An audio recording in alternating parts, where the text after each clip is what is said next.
আসসালামু আলাইকুম। কলিং বিষয় মালয়েশিয়া বরাবরের মতো আমি আছি আরএচ হৃদয়।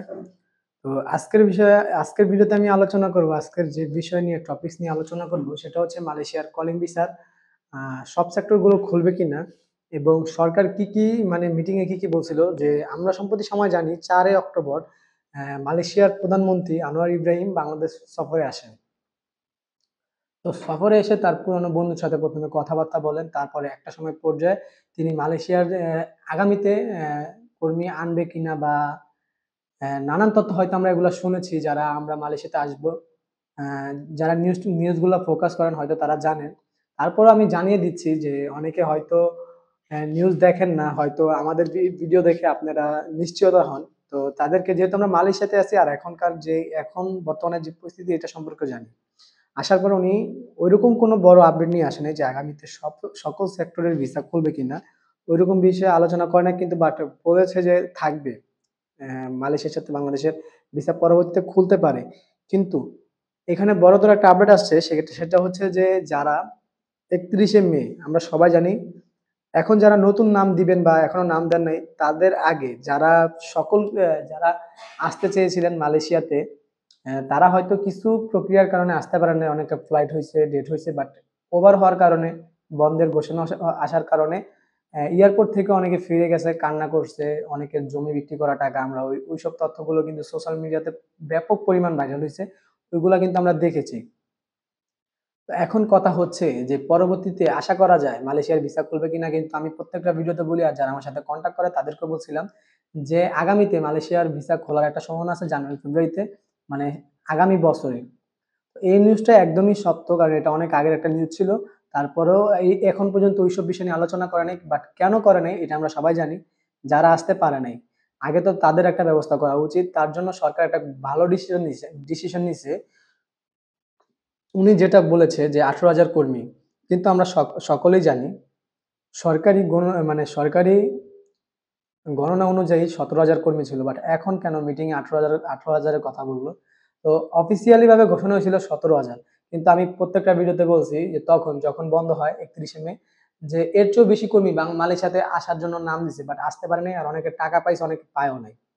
তো এখন কথা হচ্ছে যাদের টিকেট হইছে, আসতে পারে নাই, তারা এখন হয়তো একটা আসার সম্ভাবনা আছে। বা সকল কিছুর প্রসেস হইছে, ফ্লাইট হয় নাই, তাদের এখন হতে পারে। তো এখন পর্যন্ত ঐরকম কোনো বড় আপডেট আসে নাই তাদের প্রক্রিয়াগুলা কখন চালু হবে। তো এর মধ্যে একটা ব্যাড নিউজ হচ্ছে, ৪ অক্টোবরের পর তো সবাই জানেন যে ওই একটা নিউজ আসছে যেটা হচ্ছে ১৭,০০০ কর্মী আসার কথা। উনাদের একটা ভালো একটা নিউজ আসছে, একটা বড় ধরনের নিউজ আছে। কিন্তু মালয়েশিয়াতে যেসব অবৈধ কর্মীরা ছিল তাদের জন্য একদম একটা ব্যাড নিউজ। ওপেন হলো ৪ তারিখে মালয়েশিয়ার কলিং ভিসা ১৭,০০০ কর্মী আসবে। কিন্তু এইখানে যারা বর্তমানে আছে তাদের জন্য এটা হচ্ছে দুঃখের সংবাদ।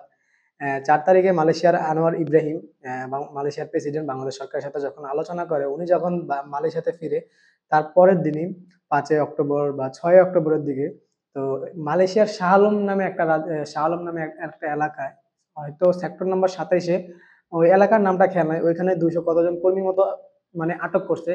তো সঠিকভাবে আমি ঐরকমভাবে আমার সংখ্যাটা মনে নাই, যার কারণে আমি বলতেছি না। বাট ২০০ প্লাসের উপরে। তো তাদের জন্য হয়তো এই নিউজটা একটা ব্যাড নিউজ হয়ে গেল। তাদের কাছে এই নিউজটা মানে খুশির খুশির থাকলো না। ওইদিকে মালয়েশিয়ার কলিং ভিসা ১৭,০০০ কর্মীদের একটা আশ্বাস হলো। বাট যারা আছে অবৈধ, তাদের তারাও কিন্তু একটা আশা করছিল যদি আনোয়ার ইব্রাহিম যায়, হয়তো তাদের বিষয় নিয়ে একটা আলোচনা করবে। বাট তাদের বিষয়ে কোনো আলোচনা করা হয়নি। তো যারা উপরস্থ কর্মস্থলে আছে তাদের কাছে একটা আবেদন থাকবে। আপনারা মালয়েশিয়ার ভিসা খোলার আগে যারা বর্তমানে মালয়েশিয়াতে আছে তাদের বিষয়ে একটু ফোকাস রাখেন। অনেকে কোম্পানি থেকে চলে গেছে, কোম্পানির জুলুম, কোম্পানির কোম্পানির নির্যাতন, এগুলা তারা সইতে পারবে না। সে বিধায় কোম্পানি ছেড়ে দিয়েছে। একটা মানুষ কিন্তু প্রবাসে আসার পরে এমনিতেই পালিয়ে যায় না বা কোম্পানির কাজ ছেড়ে দেয় না। কারণ এখানে আপনাকে আপনার নিজেকে নিজে দেখতে হবে। কেন আপনি একটা চাকরি পাওয়ার পর কেন ছেড়ে দিবেন? হয়তো ওইখানে যে ফ্যাসিলিটি দেওয়ার কথা ওইটা পাচ্ছেন না। এর জন্যই চলে যাচ্ছেন। জিনিসটা এমন। তো তাদেরকে বলবো, যারা বাংলাদেশী প্রবাসীরা মালয়েশিয়াতে বর্তমানে বেকার অথবা অবৈধ আছে, তাদেরকে একটা সুযোগ করে দেওয়া হোক। ওই সবকিছু ডিটেইলস ভালো হলে হয়তো কলিং ভিসার ভিসাটা খোলা হোক। এটা আমাদের একটা আবেদন যারা মালয়েশিয়াতে আছি। আর ১৭,০০০ কর্মীর বিষয়ে যেসব কথাবার্তা বলবো, আপনারা একটু অপেক্ষা করেন। হয়তো আপনাদের প্রসেসগুলো খুবই শীঘ্রই চালু হবে। যদি হয়, অবশ্যই আমি আমার ভিডিওতে আপডেট দিব। তো সবাই ফোকাস রাখবেন, ফলো রাখবেন, নোটিফিকেশন বেল আইকন বাটনটা অন করে রাখবেন। যাতে মানে সবার আগে নিউজটি কালেক্ট করতে পারেন। আর আমি চেষ্টা করি ফ্রি হয়ে আপনাদের মাঝে আসার। আর সবসময় চেষ্টা করেই যাবো। আর এখন থেকে নিয়মিত অ্যাক্টিভ পাবেন। তাই সবাইকে বলব বেশি, বেশি করে শেয়ার করবেন, সাপোর্ট করবেন। আর কোয়ালিটি খারাপ হতে পারে একটু, কারণ ব্যস্ততা থাকে, আর যেহেতু রেগুলার ভিডিও আপলোড দিতে হবে, হয়তো পরিস্থিতি খারাপ থাকলে আমার ভিডিও আপলোড করতে হয়। তার জন্য রুমে বসে ভিডিও করি বা যেখানে যখন সময় পাই তখনই করি। আপনারা অবশ্যই কমেন্ট করবেন। এখন যেহেতু মালয়েশিয়ার একটা আপডেট নিউজ আস্তে, আস্তে আসতেছে, তো জানতে চাইবেন মালয়েশিয়া সম্পর্কে আপনাদের কি, কি ধারণা?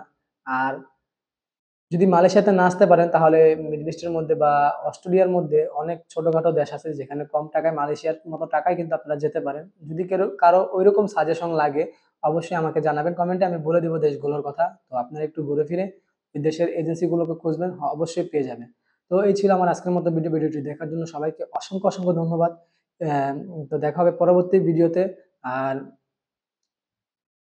আর যদি কেউ ফেসবুক থেকে দেখে থাকেন, অবশ্যই লাইক, কমেন্ট, শেয়ার তো করবেন। আর যদি ইউটিউব থেকে দেখে থাকেন, তাহলে চ্যানেলটা সাবস্ক্রাইব করে দিবেন, যাতে সবার আগে নিউজটা কালেক্ট করতে পারেন। এর জন্য নোটিফিকেশন বেল আইকন বাটনটা অন করে দিবেন। তো তো ভালো থাকবেন, সুস্থ থাকবেন। দেখা হচ্ছে পরবর্তী ভিডিওতে।